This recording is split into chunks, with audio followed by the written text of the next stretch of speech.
Hey, this is Dee with Unplugged Grief Ministries podcast. I'm so glad everybody's coming in to join us. I have Neil McKinlay here, and he's got a wonderful story to share how God has used him despite his trauma and the crisis that has gone on in his life. He's found a way to do something good about it, and it's a wonderful inspiration story. And he also knows more a lot about meditation. So I'm sure he's going to share that with us because probably some of us need a little bit of that exercise. So I'm sure you're going to share with us because it'd be nice to keep learning because I know everybody who does meditation, some people do it differently Mhm. or they do it for different reasons. So, and I had one guy last year that really helped. And through the conference that we just had, there were one or two other grief coaches that also brought it in. So I was like, God's trying to tell me something. So, Neil, I'm going to let this 15 to 20 minutes for you. You can speak about your story, tell people how you got to the point, what you do, why you do what you do, and if you wrote a book, share the book with us. Great. Well, thanks, Dee, and hello to everybody. My name is Neil McKinlay, um, and I am a teacher of embodied meditation. And that implies that I'm also a student of embodied meditation, which is true. I learned to meditate when I was a teenager. I was a competitive swimmer, and we went away to a swim meet in Vancouver. I live in Victoria, British Columbia, with my wife and daughter, and we went away to a swim meet in Vancouver. And one of the swim coaches uh, taught us how to meditate late one Saturday night, and I remember thinking, wow, this is really cool. I kind of like this. I didn't really know what I was doing, but I was, there was a certain degree of a certain sense of being compelled by what the experience was. And so I kept going. And then, to date myself, about 30 years ago, I started to give some form to my engagement with meditation. I started to give it some shape, and I studied and practiced in a series of two successive communities. Both of them were rooted in the Tibetan Buddhist tradition. So I was engaging formal curriculum. I was doing short and long meditation retreats. And then in about 2005 or so, I started teaching.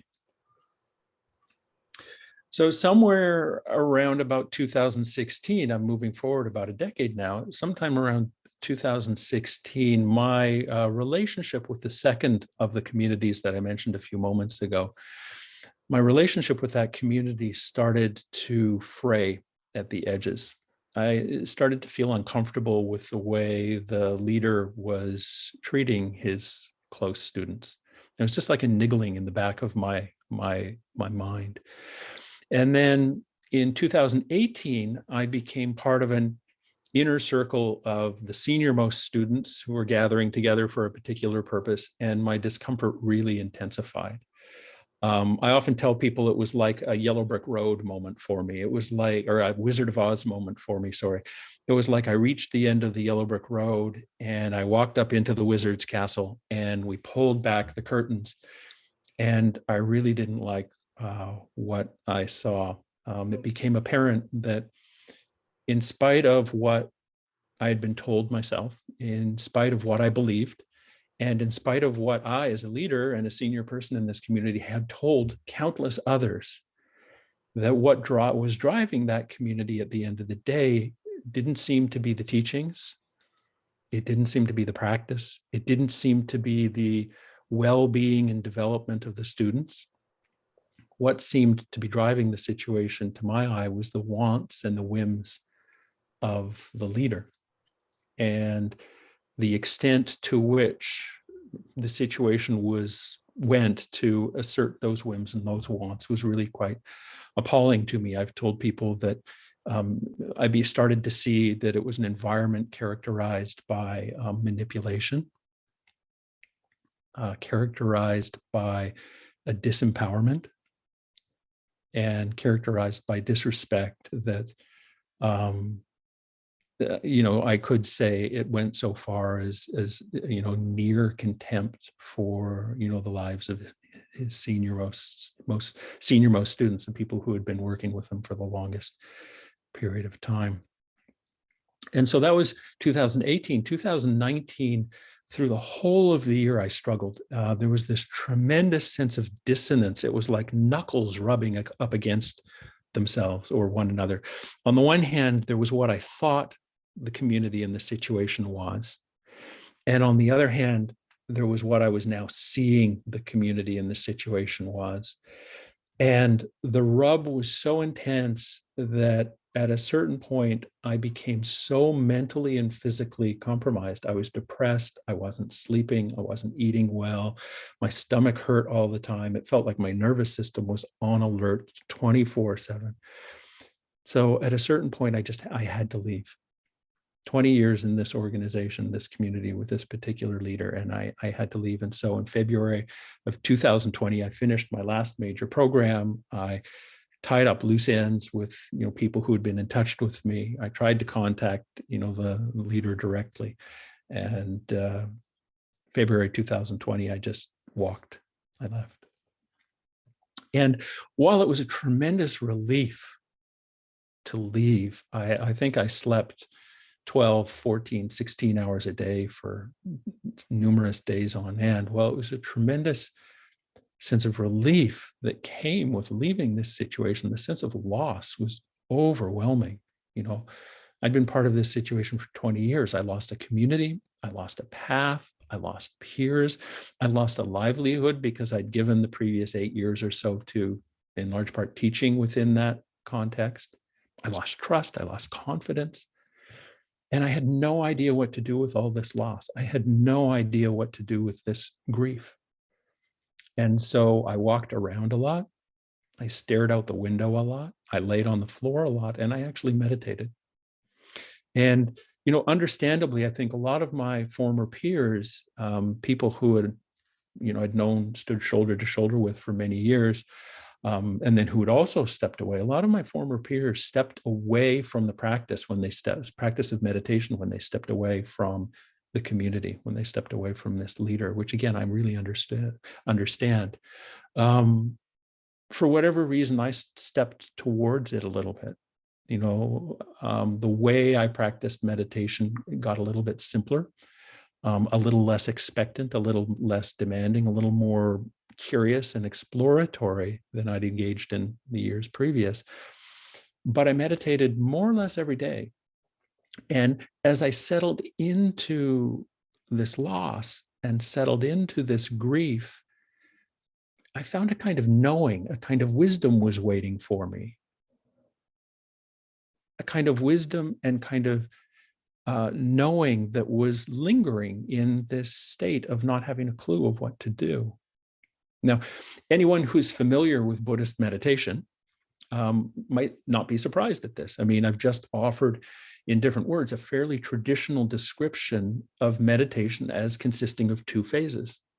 In the first phase of meditation, we settle into what's going on for us. So I'm settling into the grief and the loss and that I don't know what to do. And then the second phase, we tap into a deep kind of intelligence. We settle and then there's insight. We settle and then there's insight.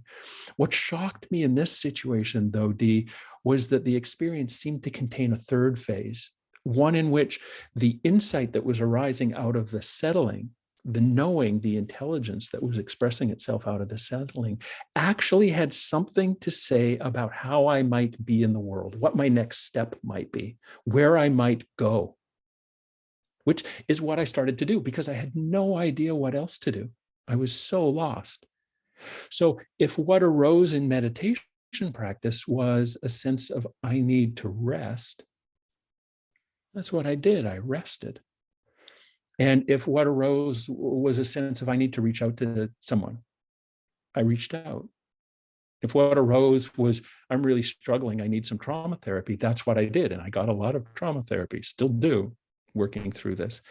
And if what arose was a sense of, needing to let others, people that I once worked with, know what I was going through on a personal level, I did this as well. I actually did a series of written and Zoom-based updates for people over the span of a couple of years. And much to my surprise, through this process, I found myself actually moving through that loss and moving through that grief, not getting over, because I still have some pretty rough days. Today's a pretty rough day. Yesterday was a pretty rough day. But moving through, really slowly kind of moving through all this. And in the process, it felt like I started to come to terms. I've started to come to terms with some of what happened to me, and a little bit more each day, a little bit more each day, all of which has really done this amazing thing that I couldn't have expected, maybe the silver lining in this experience that I wouldn't wish on anybody. It's all it's all very much affirmed my sense that meditation practice is at its most potent when it's allowed to touch and be touched by the stuff of our lives, by what's happening to us and how we are in this world. And it's reignited my inspiration to work with people who sense this too, that life has something to offer the path of meditation, the spiritual path that they're following, and that the path of meditation has something to offer their life. And so, what I try to do now in a variety of different ways is to offer people a really solid and accessible grounding in the teachings and practices of meditation. And one which I hope allows people to feel encouraged and empowered to discern what role meditation might play in their lives and in their journey, and what role their lives might play in meditation as well. And hopefully doing all this with, a little bit more integrity and a little bit more empowerment and a little bit more respect than what I was offered in the last few years of my involvement in that second group that I keep mentioning here. And so again, as I said, this is now what I do, and this is now what I offer. And, people can find me in all the usual places. I'm in Facebook, Instagram, Insight Timer, which is a meditation platform. I have a podcast on Apple and Spotify and all the usual outlets. The number one place to kind of get a sense of what I'm doing, get a good overview, is far and above my website, which is neilmckinlay.com. I'm an L-A-Y McKinlay, not an L-E-Y as most are. I'm an L-A-Y McKinlay, so neilmckinlay.com, and you'll get an overview of everything, guided meditation, writings. My podcast is Bringing Meditation to Life is hosted there. There's a free to join community called the Living Meditation Network, and a monthly subscription community called the Online Gatherings. And there's also a newsletter that people can sign up to, a newsletter that keeps people abreast of what I'm offering, keeps people updated of what's being offered, and just reminds us that meditation can play a role in our lives, that meditation can have a place in our lives. And a lot of people say this, they get the newsletter and they're like, oh yeah, meditation, I want to do that. I ask if they ever read the newsletter, and they say, well, no, I don't actually open it, but I see it and I think about meditation, which used to chuff me a little bit, but I now really love that. I really love sending it out and knowing that some people will Sounds see. like me and procrastinating. Yeah. You So need it and you know it will help, but yet somehow you procrastinate on it. yeah. And so they get a reminder, and maybe they come out and work with me in some way, or maybe they reach out to someone else, or maybe it's just a thought that'll be acted on next year. But there's that seed that's planted. Yes, I was just going to say that. And So I was going to ask you a question because you said something a little bit a few minutes ago about how the meditation helps ground you.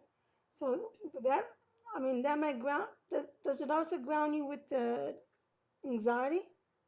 yes, it's really interesting. Meditation grounds us in the experience of whatever's going on in this moment. Okay. So I still have to think this one through. That means if I'm really frustrated, Mm-hmm. meditation grounds me in that experience of frustration. Now, it is true that sometimes grounding in the frustration may reveal that, okay, something else is going on, so that the frustration dissipates and shifts, but not necessarily. So sometimes the experience of meditation when I'm frustrated is the experience of frustration, but it's a sense of being grounded in the frustration. And one of the ways that it gets talked about, which I think is helpful for me, is when I'm grounded in the frustration, what that means on a practical sense is I'm adding to it a little bit less.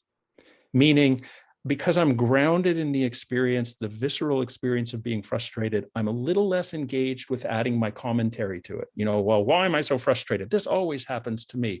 Boy, life is tough on me. That's not happening quite so much because I'm grounded in the actual experience of the example we're using right now is frustration.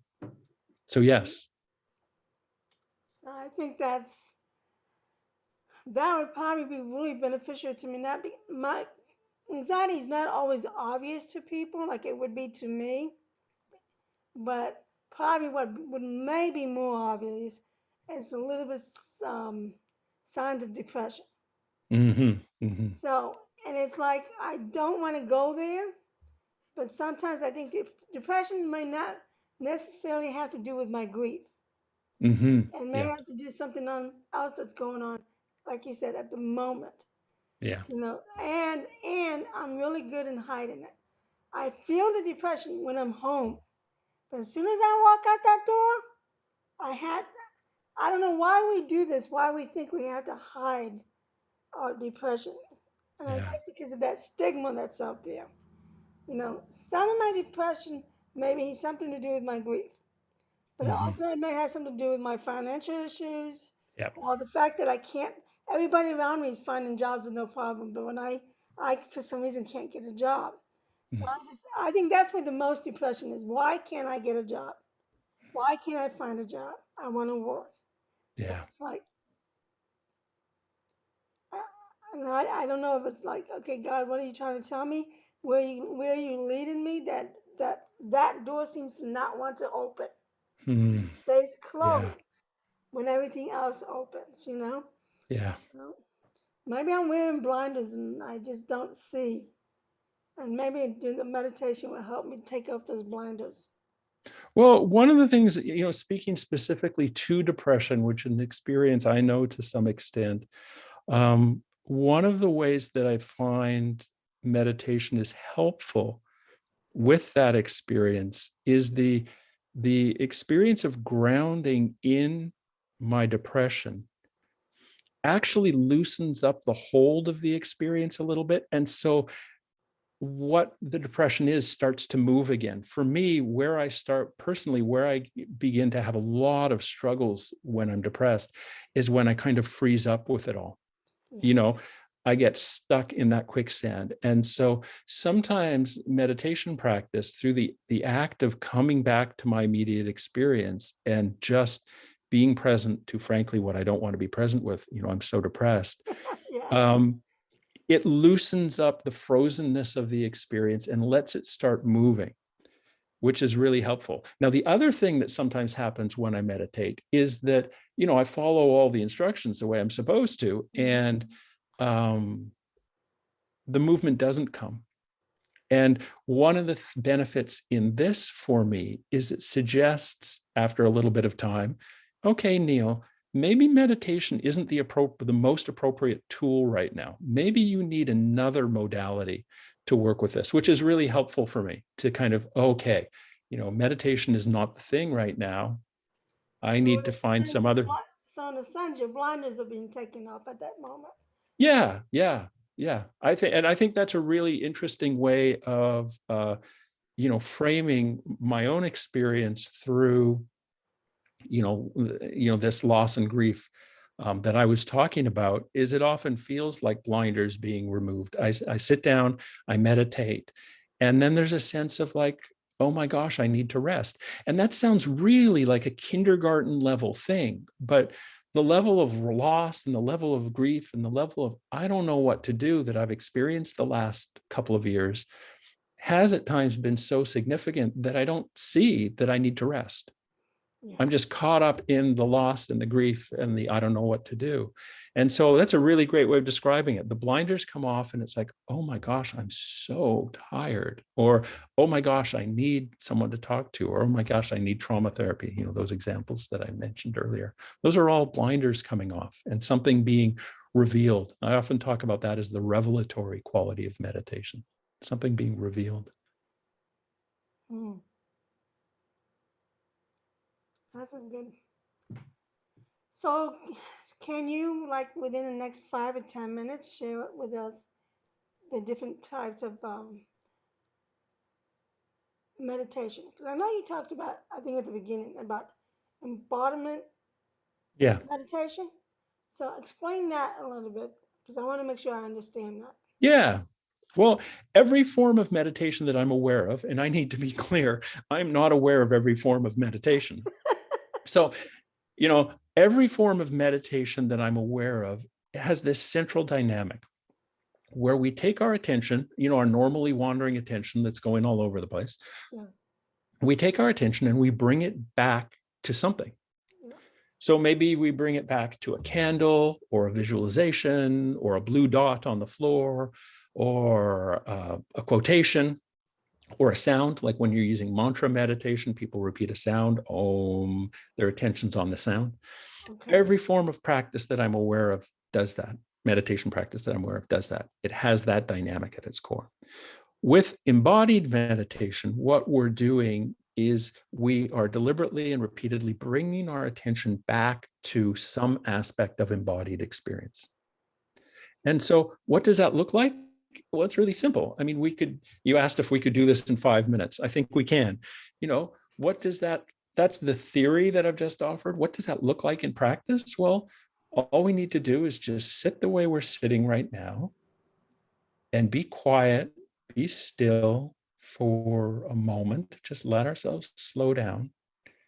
And then just let your attention be with the experience of breathing into your belly. Just that, whatever. And it doesn't have to be any particular way. Just what's that experience for you?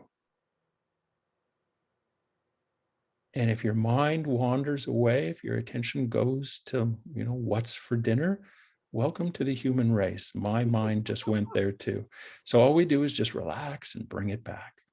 Feel the breath, notice the breath, familiarize with the breath coming into the lower belly on the inhale and the exhale.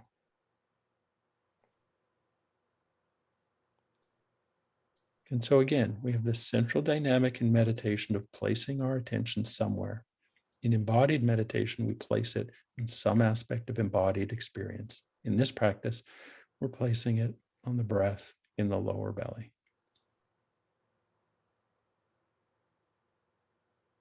So that's the theory, and that's the practice. So, you said earlier, I want to make some people use the Mm-hmm. that is so they can focus on the sound and not anything beyond that. Yeah, I always yeah, wonder why I was hearing people do that. So that makes sense. yeah. So you'd be internally, I guess some people do it externally. I'm familiar with internally. Internally, you're repeating that sound to yourself, and your attention is going to that internal recitation or experience of the sound.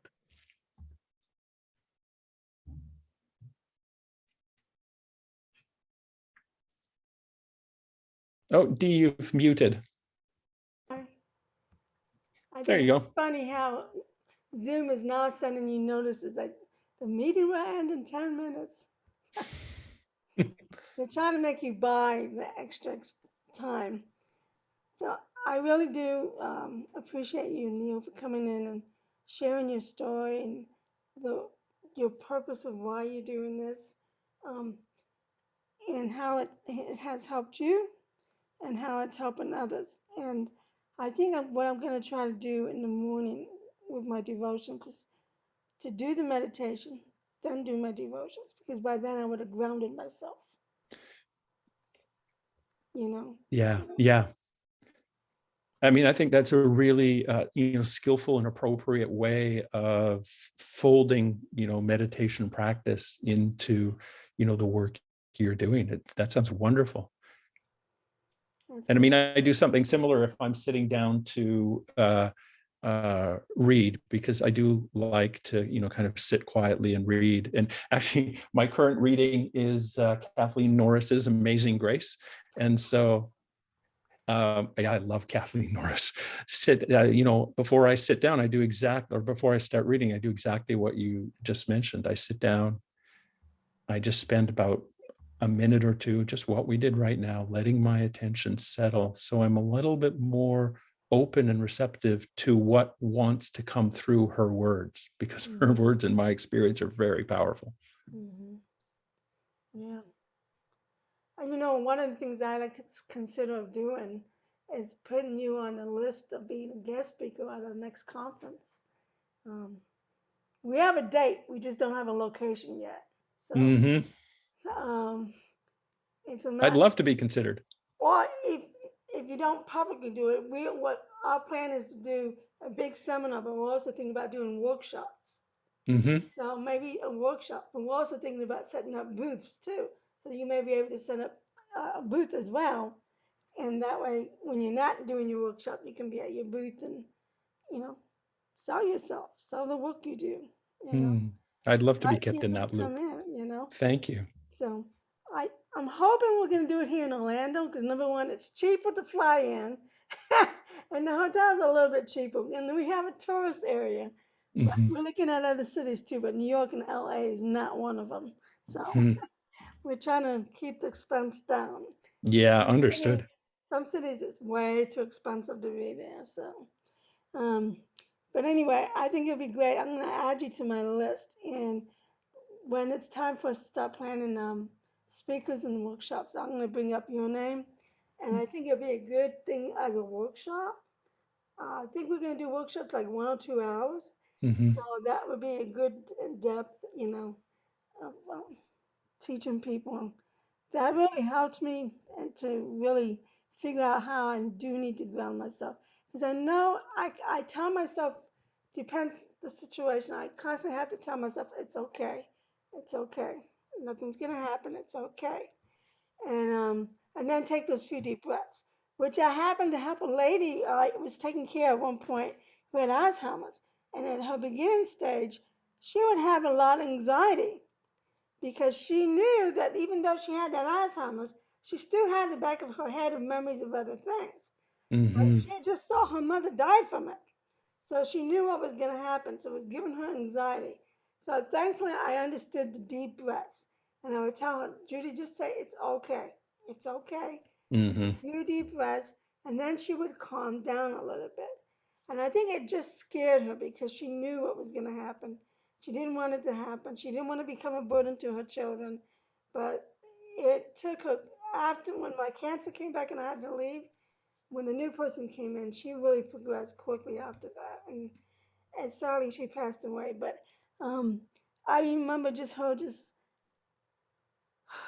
taking a few deep breaths and watching her calm down. Yeah. And I wish I would have known more about meditation to see if that would be possible in a way to teach her. Yeah. And I didn't know whether they did it at our house, our place, which was an adult daycare for people with Alzheimer's. I didn't know whether they did that there for them or not, but it was nice to know that she can still at some point listen to you, get that information, even if she's not going to remember it, but she still obtained the information enough to know it's okay. Hmm. When you And have to remember it's okay, you I know? love that insight. I mean, that's a really great insight. And I love the way you've put it into what, meditation practice can offer us. Is, I catastrophize all the time. I get caught in my thoughts about how things are just going to go badly.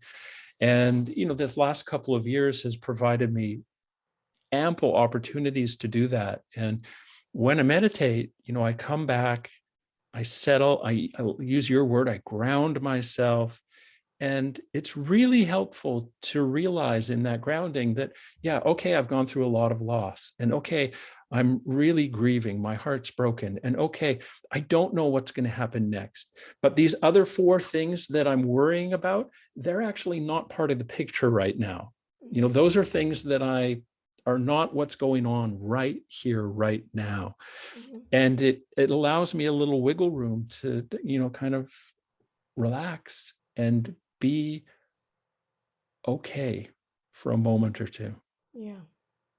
But motivating yourself to say it's okay, and then taking those few breaths, even if it's for the moment, it calmed her down or calmed me or whoever down. Yeah. At, at least from there, it was like planting that seed and then watching the rest of the evening or the rest of the day that she was a lot more calmer. Yeah. Yeah. Yeah. And there's a traditional word for meditation, and it translates as calm abiding. And it's exactly what you're pointing to. It's developing our ability to calmly abide Okay. with what's going on in our life, not get rid of it. I mean, wouldn't it, there'd be a lot more people at my workshop if it got rid of all the difficult stuff in our lives, but developing our capacity to calmly abide with what's going on for us, which sounds like that's what, the woman you're talking about was able to do just with a couple of deep breaths, putting her attention on the breaths and just settling and grounding and calming. I mean, what a gift. It's like Well, in a sense, that grace. was meditation then, right? Yeah. Yes. Okay. Yeah. So that makes it easier to know that. And I missed that part of Judy of the beginning stage. She was so fun to go, take her out to eat, especially when her brothers would come to visit, and when her daughter would come from California, her daughter would take her antique shopping. And I tell Mm, you, when she was with her daughter going out antique shopping, she was a lot calmer. yeah.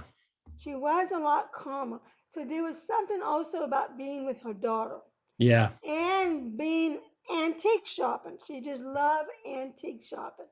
Now, towards the end, that couldn't happen because her body wouldn't get up and stuff like that. And I think that's one thing that Julie would agree that that's the thing we miss about her is that her excitement of doing things, of wanting to do Mm, things, and at the same time, that getting her out of the house to do those things calmed her down. yeah. Not all the times, but most of No. the time it did. And I like to find out, and I guess I need to research this, how much of the meditation they do with Alzheimer's patients. Yeah, I know that there's a lot of research going on in that direction. It would be interesting to know what kind of practical applications are out there. I don't know about that. Mm. But I think you pointed to another interesting point. I mean, one of the things that happens when we're meditating, like you said, as we begin to calm down, we ground ourselves.